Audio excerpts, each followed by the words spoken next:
Get ready to rock your style with Wicked Wanderings. Introducing our brand new merch. Cozy up in our Wicked hoodies. Or flaunt your vibe in our sweet-ass t-shirt. Join the Wicked Wanderings crew. Explore the mysterious. And head to our merch store now.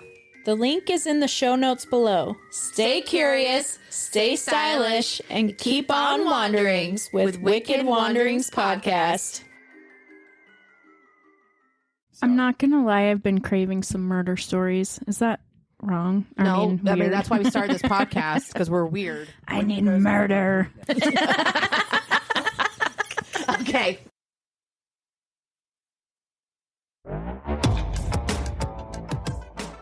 Lads, do you enjoy getting traumatized on a weekly basis? Well, neither does my co-host Neil.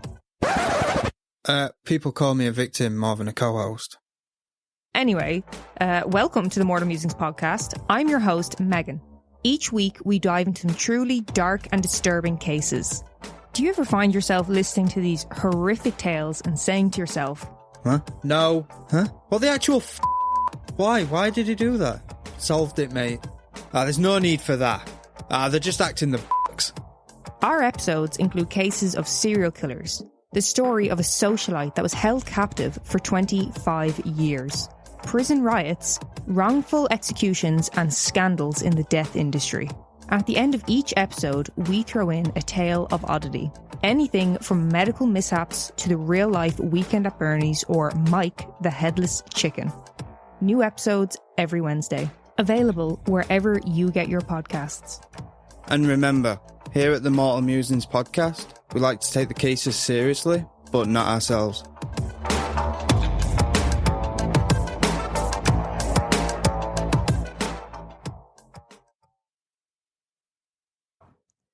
Hello, Wanderers. I'm Hannah. And I'm Jess. And this is Wicked Wanderings.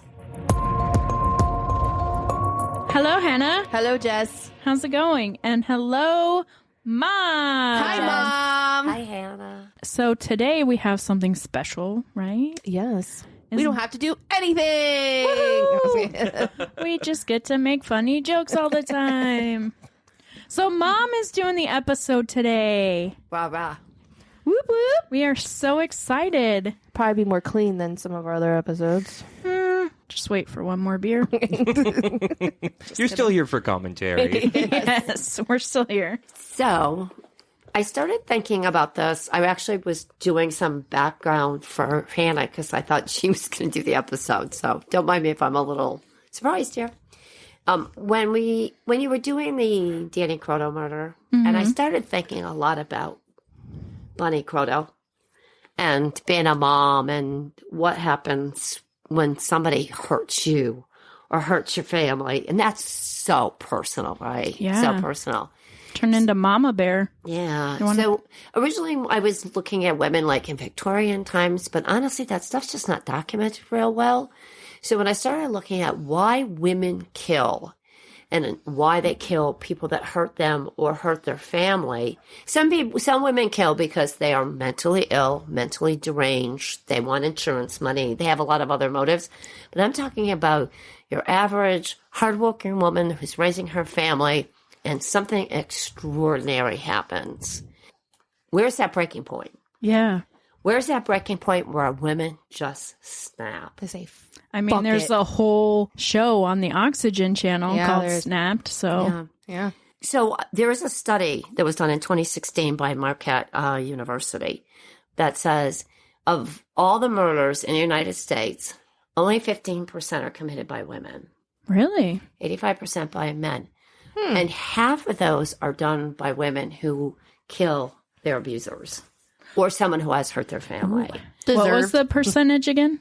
So 15% are women, but only half of those are people that it's a reactionary thing to someone who has hurt them or hurt their family. So, to put even in more context, 7.5% of all murders in the United States are committed by women against people who are abusive. Right. I think that's almost that we're nearing 10% of all murders. That's statistically significant. It is. It is. It's extraordinary. But however, and there's a lot of other studies, but I want to get into these women's stories more. A lot of studies that if a woman kills her abuser, her prison sentence on average is longer than if a man kills his spouse or. Are you serious? There's huge, and there's also a whole racist element. If you're a white woman of means, you are more apt to spend less time in jail and get more of a cause than if you're a woman of color. So the women that, well, let's just talk about them. I think the first one I want to talk about is Francine Hughes, because at my generation, we all knew who Francine Hughes was. And Farrah Fawcett did the movie The Burning Bed. Oh, never seen it. I've never seen nor heard of Francine, so do tell. Yeah, so Francine was born in Michigan in 1946. When she was 16 years old, she married Mickey Hughes. Oh, my God. They had 4 children. They were married for 13 years. He was abusive. He was an alcoholic, just like her father, an abusive alcoholic. She married her father. And she finally did divorce him after, 13 years of abuse. So it sounds like he should be called a douche canoe. Oh, he's definitely, yeah. Yes. Yeah. And she's only 27. Mm-hmm. She's still so young. So young. Yeah. To go through that much pain. Absolutely. So after they get divorced, and she's living on her own, she's going to school, she gets her GED, she's starting to take classes. Mickey's involved in a serious car accident, and she's kind of a compassionate person, so she agrees to have him come back into the house. So, okay, because he's Never goes well. No. The abuse starts again. The alcoholism starts. The abuse starts. I couldn't see anything where he was abusing the kids, although he did kill one of the kids' kittens. Oh, my God. Yeah, that's what makes him the douche canoe, really. And he would everything would enrage him. So Francine snapped. Good. And out of her snapping becomes the battered women's syndrome defense, which is now a battered person syndrome defense. Fair. So that if you're in a relationship that is not a heterosexual one, you can still claim that you're a battered person. So her case set the precedence for that. Exactly. Awesome. That's pretty cool. Exactly. So one night, he demanded that she stop taking classes. He burned all her school books. They ended up getting into a really bad fight. He was beating her, throwing her on the floor, telling her what she was cooking was just garbage. 3 of the kids were home. They were crying in their rooms, and she calls cops. This is what sticks in my craw. They didn't do anything. The cops let her down. They came in and they told her, Francine, we didn't see him hit you. Oh, my God. So, nothing we can do. And as they walk out to the cruiser, Mickey says to one of the cops, she's in for it now since she called you. Oh, my God. And off they go. Anyways, after they left, she got him dinner. He beat her. He raped her. He continued to drink and passed out drunk in the bed. And this is where the burning bed comes from. She wakes 3 of her 4 kids, tells them, put their coats on, go sit in the car. She goes and she gets a can of gasoline, douses the bed, and sets the man drunk, passed out, on fire, sits in her car, and watches the house burn down. I don't blame her one bit. I do have a question. You said 3 out of her 4 kids Yeah, are in but one the of car. them wasn't home. Oh, good. Oh, thank I was you. like, just she went, killed one of her and kids, then watched too? the house burn. I was like, what did the kid do? No. Because he The didn't other like kid dinner either. wasn't home. So I watched an interview by one of her sons. So I think he was at 6 at the time. And he talked about that night, about sitting in the car, watching the house burn, not understanding what was going on. But he recounted the abuse. I mean, he saw it. He witnessed it. Francine gets in the car. She drives to the police station and turns herself in. Wow. She said, I killed him. I set the bed on fire. I don't feel bad about it. And Wow. no, and I guess she really didn't. She didn't feel bad about it. What year was this? This was, 50s? no. So I think it was like 1977, I'm guessing. Good for her. Okay.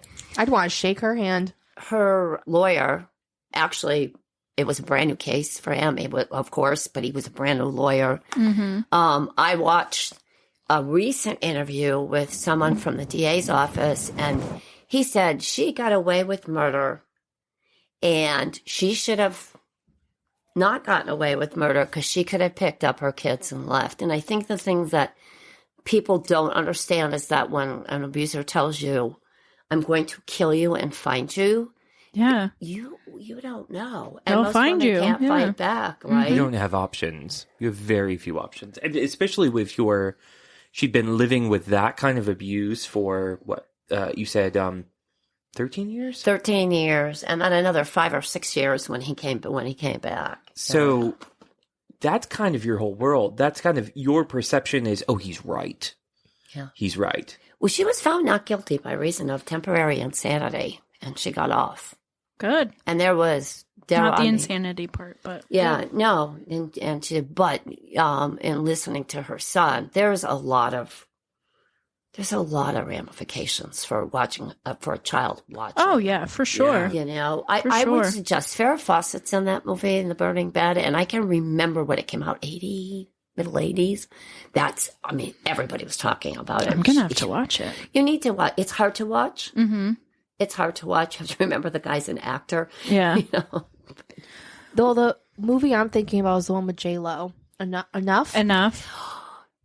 That was hard to watch. Yeah, but that was definitely a movie because she then all of a sudden she get into martial arts and she went back and beat the shit out of Yeah, her. she did. She did. The frustrating thing about domestic violence is that it's another one of those, not really blame the woman, but kind of like, well, there's no evidence. You haven't called the police before. You haven't been to the hospital with black eyes or broken bones yet. And without that evidence, there's usually not as much of a case. But women are scared to call because exactly what he did is beat the shit out of her after the police are called. Yeah. And then to tell the police, well, she's really going to get it now because she called you. Come on. But it's also with abusers. These aren't women that have careers and are accessible to people because they start slowly ripping you away from your friends, your family, and like, oh, you don't have to work anymore. I'll take care of you. So then they have no circle of people to trust. So that kind of helps perpetuate. There's definitely an isolation effect. Yeah. I mean, I think that some of these women, they can have careers, but I think a lot of their life gets swallowed by their partner. Yes. So maybe they do have a life going on and the abuse continues, but that life is controlled by the partner. Mm-hmm. Mm-hmm.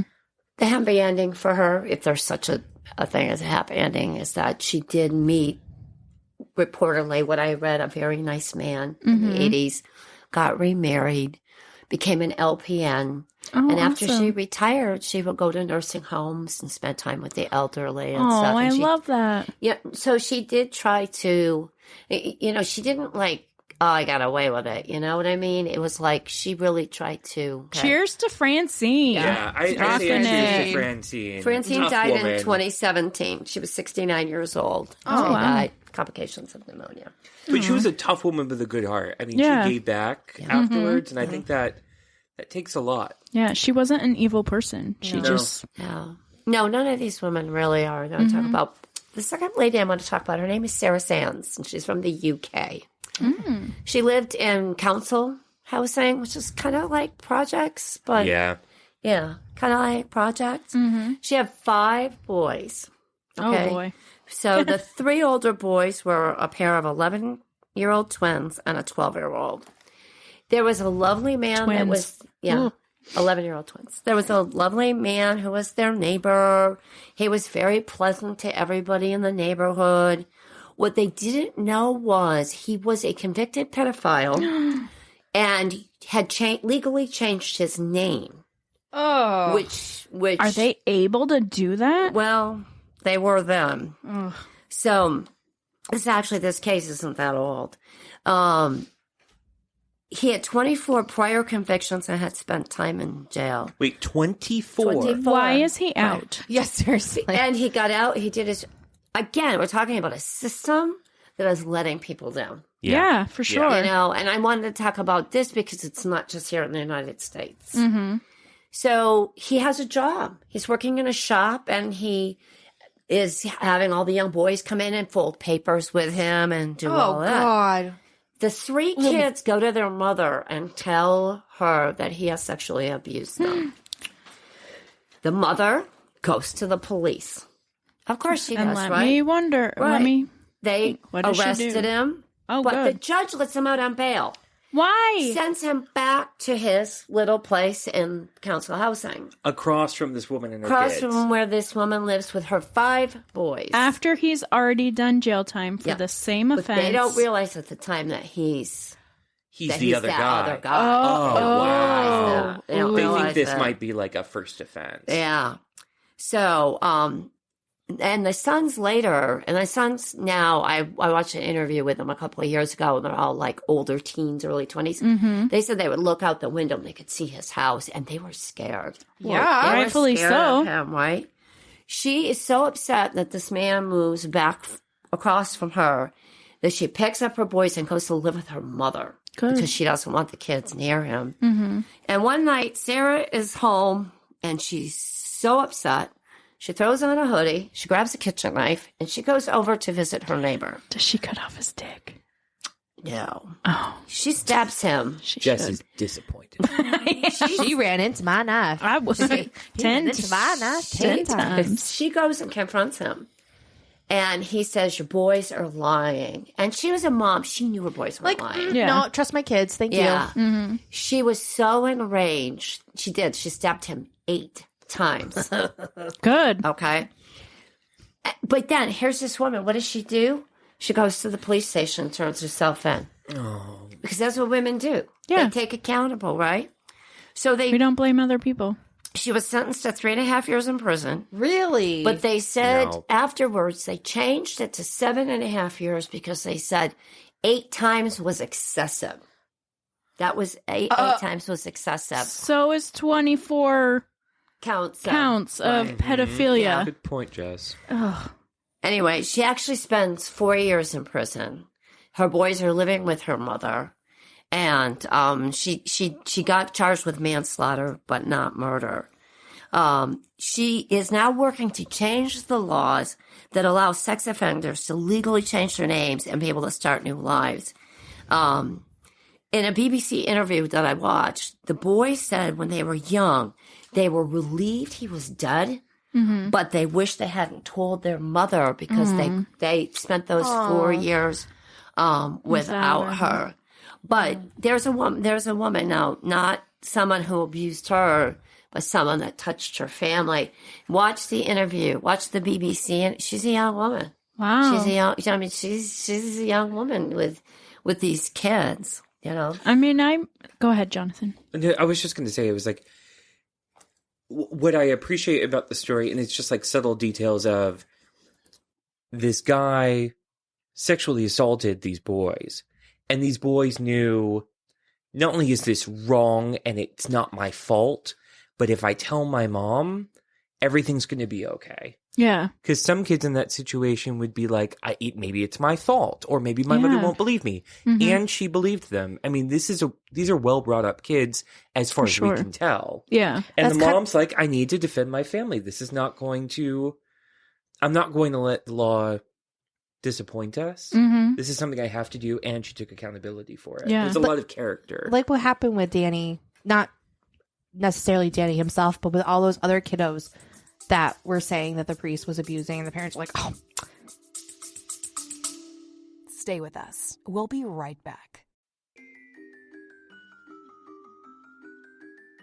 A sincere expression of gratitude to our esteemed patrons, Lynn from Massachusetts, Heather from New Jersey, Courtney from Massachusetts, Amber from Idaho, and Chelsea from Utah, for their generous monthly contributions. Their support fuels the engine of our investigative endeavors here at Wicked Wanderings. You too can become a valued patron and unlock a realm of exclusive content by supporting our mission for as little as $3 a month. Your contribution sustains our commitment to delivering high-quality content. Visit wickedwanderingspodcast.com and click on the support tab to join the ranks of dedicated patrons like Lynn, Heather, Amber, Courtney, and Chelsea. Your investment not only keeps our podcast thriving, but also ensures you are at the forefront of intriguing discoveries. Thank you for considering this opportunity to deepen your engagement with Wicked Wanderings. Your support is paramount in enabling us to continue our journey into the realms of mystery and true crime. And now, back to the shit show.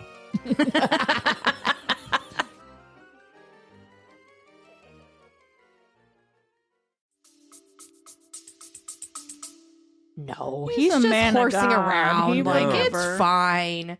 You know, so to have a parent that actually is going to listen to you is huge. Yeah. She said she had no intention of killing him. She just wanted him to admit that he did it. And she said when he accused her sons of lying, she was just so enraged. She lost control. She admitted it in court. She did spend 4 years in prison, though. You know, what would shouldn't you have. do for your kids? Like, is the 4 years worth it? Knowing your kids are safe? Yeah, probably. Honestly, I would have maybe stabbed him once to whatever. Incapacitate. Thank you. Incapacitate or And then cut off Send his home the dick. message. I would make sure, well, I mean, she made sure he didn't have another chance, but I would make sure that if he lived, he would definitely not have another chance to do anything. Fuck that guy.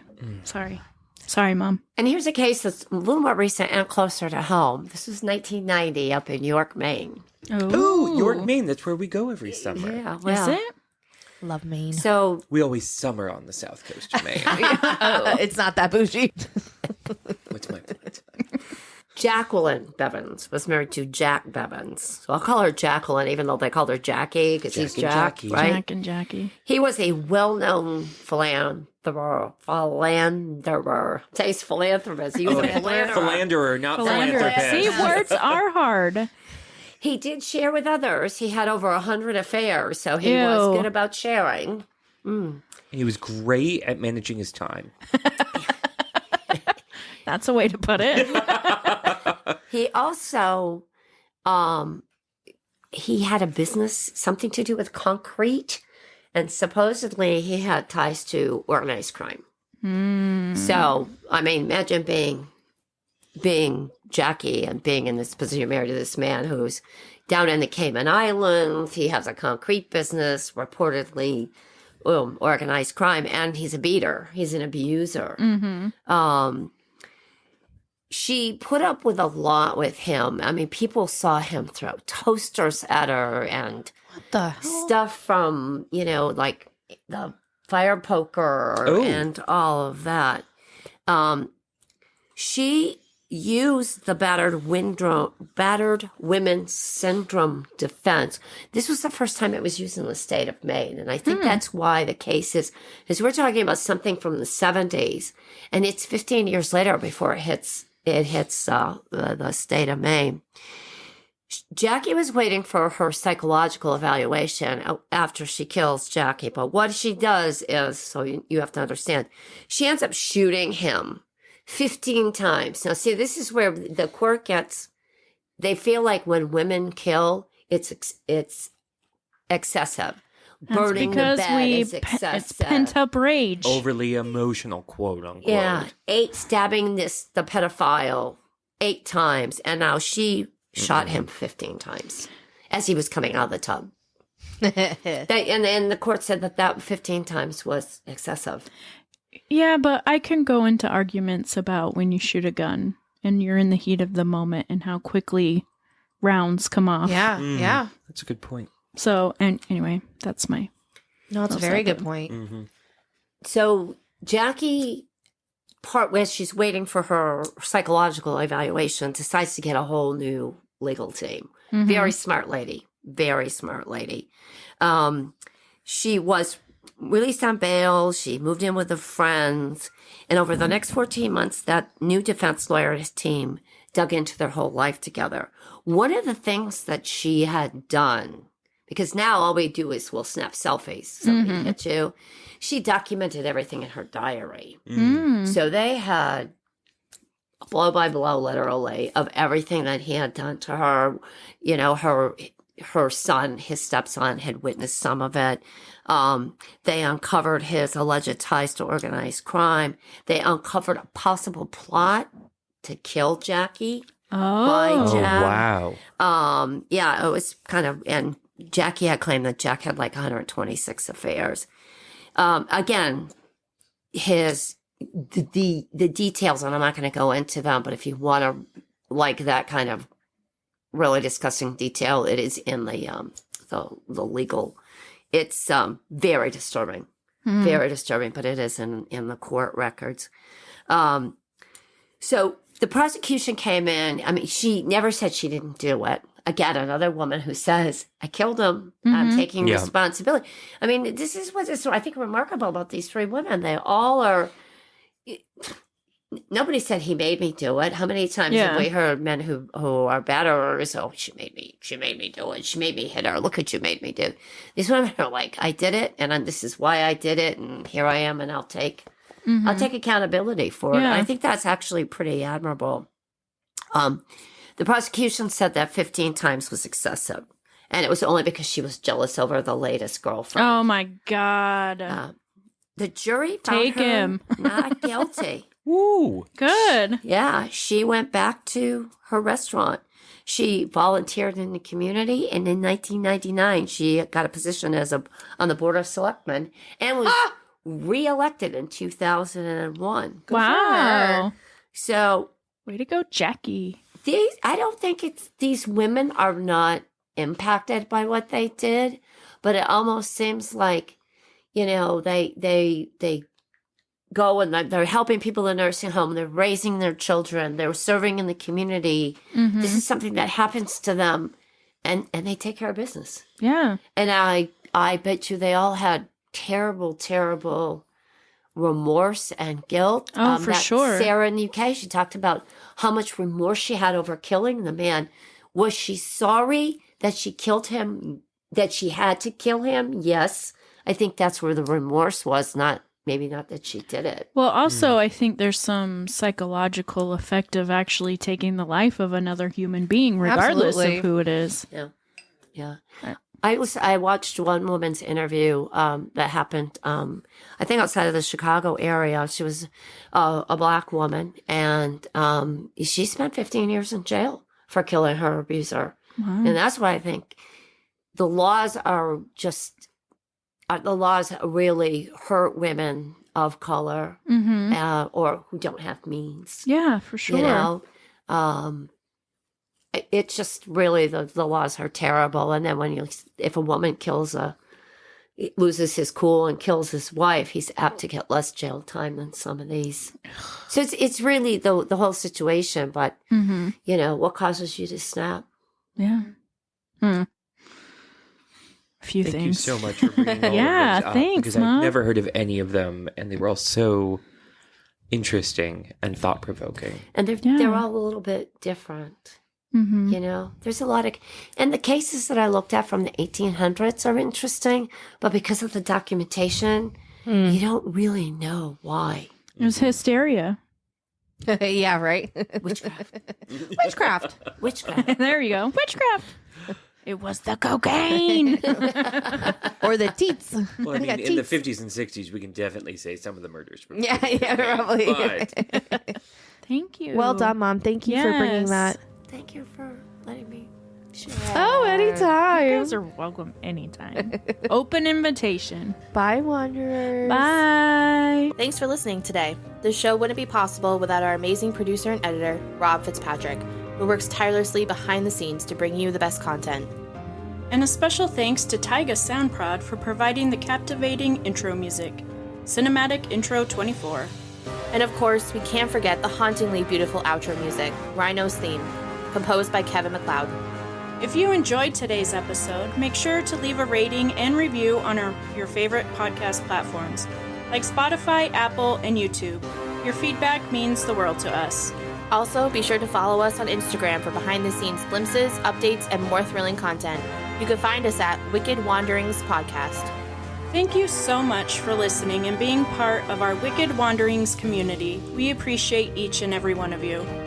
Stay curious, Keep exploring. and always remember to keep on wandering.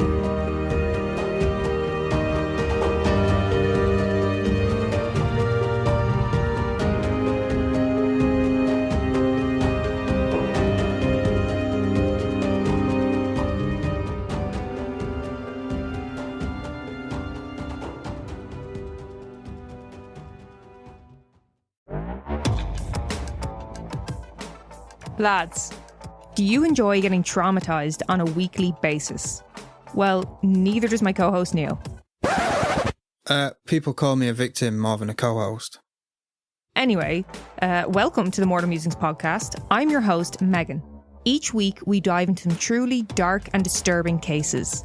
Do you ever find yourself listening to these horrific tales and saying to yourself, Huh? No. Huh? Well, the actual Why? Why did he do that? Solved it, mate. There's no need for that. They're just acting the Our episodes include cases of serial killers, the story of a socialite that was held captive for 25 years, prison riots, wrongful executions, and scandals in the death industry. At the end of each episode, we throw in a tale of oddity. Anything from medical mishaps to the real-life Weekend at Bernie's or Mike the Headless Chicken. New episodes every Wednesday. Available wherever you get your podcasts. And remember, here at the Mortal Musings podcast, we like to take the cases seriously, but not ourselves.